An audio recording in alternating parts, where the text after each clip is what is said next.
हम hair oiling कर सकते हैं? कि क्या मैं दोबारा हेयर बोटॉक्स कराऊंगी? कौन सा शैम्पू और कंडीशनर यूज करना चाहिए after hair botox? Hair colour after Botox.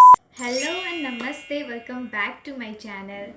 Today in this video we are going to talk about botox hair treatment and what is difference between keratin hair treatment, smoothing and botox hair treatment.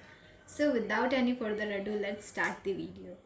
सबसे पहले please ignore my this. मेरे घर में बहुत ही ज़्यादा noise हो रखा है और मेरे पास कोई भी माइक नहीं है, सो मैं ईयरबड्स का यूज़ कर रही हूँ. Sorry, just ignore it. So Botox treatment क्या है? बोटॉक्स ट्रीटमेंट एक डीप कंडीशनिंग केमिकल ट्रीटमेंट है जिसमें आपके बालों के ऊपर प्रोटीन का एक लेयर कोट किया जाता है, जिससे आपका बाल बहुत ही ज़्यादा मैनेजेबल हो जाता है, फ्रीज फ्री हो जाता है. और अगर आपके बालों में कोई सा भी डैमेज है तो रिपेयर हो जाता है. मोस्टली ये डैमेज बाल वाले कराते हैं, लाइक करा सकते हैं, सेफ़ होता है और सबसे एक्सपेंसिव भी होता है. इसके बाद आता है what is keratin treatment. Keratin treatment भी एक डीप कंडीशनिंग प्रोटीन ही ट्रीटमेंट है, सिमिलर टू बोटॉक्स ट्रीटमेंट. ये थोड़ा सा डैमेज साइड में होता है, लाइक इससे बोटॉक्स ट्रीटमेंट से थोड़ा ज़्यादा डैमेज कॉज करता है और उससे थोड़ा सा सस्ता भी होता है. Permanent hair straightening. Permanent hair straightening नाम से ही पता चल रहा होगा कि इसमें आपका बाल परमानेंटली स्ट्रेट हो जाता है. जब तक आप अपना बाल कट डाउन नहीं कर देते तब तक आपका बाल स्ट्रेट ही रहता है और इसमें कोई सा भी प्रोटीन का ट्रीटमेंट यूज़ नहीं होता है. लाइक ये बस एक ट्रीटमेंट है जिसमें आपका बाल स्ट्रेट होता है, कोई सा भी डैमेज रिपेयर नहीं होता है और डैमेज बाल वाले ये नहीं करा सकते हैं. और बोटॉक्स ट्रीटमेंट अगर आपका बाल कलर्ड है तो भी आप करा सकते हो. केराटिन ट्रीटमेंट में भी अगर आपका बाल ऑलरेडी कलर्ड है तो आप केराटिन ट्रीटमेंट करा सकते हो, बट स्मूथनिंग नहीं करा सकते. अगर आपने रिसेंटली कोई हेयर कलर किया है तो आप स्मूथनिंग नहीं करा सकते. You have to wait at least for 6 months to get your smoothening done. और ड्यूरेबिलिटी सबसे ज़्यादा होता है स्मूथनिंग का. जब तक आप अपना बाल कट नहीं कर देते तब तक आपका रहता है. That means that is permanent. Smoothening का बहुत ही एक गंदा साइड इफ़ेक्ट नहीं, डिसएडवांटेज ये है कि आपका बाल रूट से जो ग्रो होता है वो नीचे नीचे आता है और आपका बाल ऊपर ऊपर कर्ली रहता है और नीचे नीचे स्ट्रेट रहता है, बहुत ही गंदा दिखता है. सो मैं पर्सनली किसी को भी रिकमेंड नहीं करती हूँ स्मूथनिंग. इसके बाद आता है केराटिन हेयर ट्रीटमेंट. ये ऑलमोस्ट 2 to 3 मंथ रहता है, ये बिल्कुल ही नहीं रहता है. पता नहीं, मेरा एक्सपीरियंस बहुत ही गंदा है केराटिन ट्रीटमेंट से. लाइक मेरा एक्सट्रीम हेयर फॉल हुआ था केराटिन ट्रीटमेंट के बाद. और उसके बाद आता है बोटॉक्स ट्रीटमेंट. मेरा बोटॉक्स ट्रीटमेंट कराया हुआ ऑलमोस्ट 2.5 मंथ्स हो गया. अभी तक आप देख सकते हो बहुत ही ज़्यादा नेचुरल दिखता है. अभी भी मुझे लग रहा है टिक जाता है. और सबसे ज़्यादा ये है कि आपका ड्यूरेबिलिटी इस पर भी डिपेंड करता है कि आप अपना बाल का केयर कितना कर रहे हो.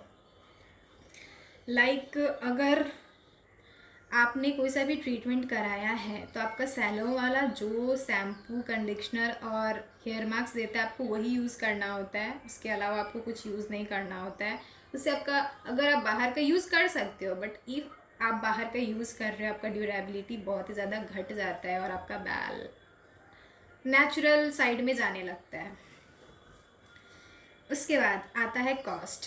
सबसे ज़्यादा एक्सपेंसिव होता है बोटॉक्स हेयर ट्रीटमेंट. उसके बाद आता है केराटिन और smoothening. Botox treatment will cost you around 8 to 12,000 depending upon your length. And keratin treatment will cost you around 5 to 8,000 depending again upon your length. और स्मूथनिंग भी आपका वही 5K के अंदर में हो जाएगा.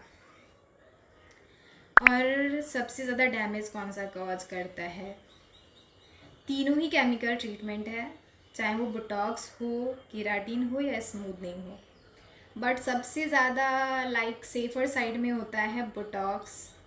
सबसे कम डैमेज करता है तो at the end chemical treatment he. But अगर आपको अपना बाल का डैमेज सबसे ज़्यादा मायने रखता है तो you should go for botox treatment and then keratin और फिर स्मूथनिंग.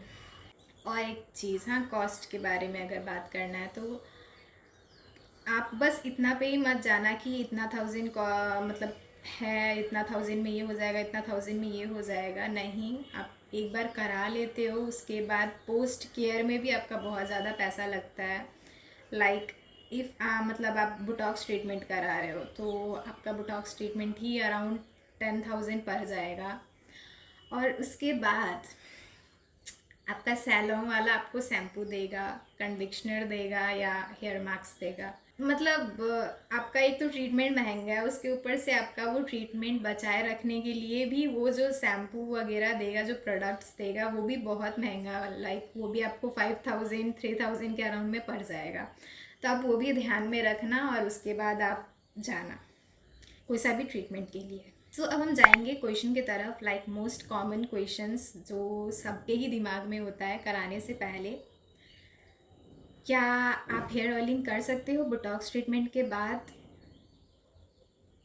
नहीं, नहीं, आप बोटॉक्स ट्रीटमेंट के बाद हेयर ऑयलिंग एटलीस्ट 2 मंथ के लिए अवॉइड करना, क्योंकि ऑलरेडी वो ना एक प्रोटीन ट्रीटमेंट होता है जिससे आपके बाल अपने आप ही 2-3 डेज़ में ऑयली हो जाता है। आप ऑयली होने के बाद ऊपर से ऑयलिंग कर रहे हो, कोई मायने नहीं रखता है, उल्टा डैमेज तो क्या ही करेगा। बट अवॉइड करना, मेरे सैलून वाला ने तो यही बोला, अवॉइड करना। आपका बाल अगर बहुत ज़्यादा हेयर फॉल हो रहा है, आप कोई सा भी ट्रीटमेंट के लिए मत जाना। Consult to a dermat if आपका बहुत ज़्यादा हेयर फॉल हो रहा है। आप ये सब ट्रीटमेंट से ये मत सोचना कि मेरा हेयर फॉल कम हो जाएगा। नेक्स्ट क्वेश्चन है, क्या मैं दोबारा हेयर बोटॉक्स कराऊंगी? So yes, I am very much enjoying my Botox treated hair.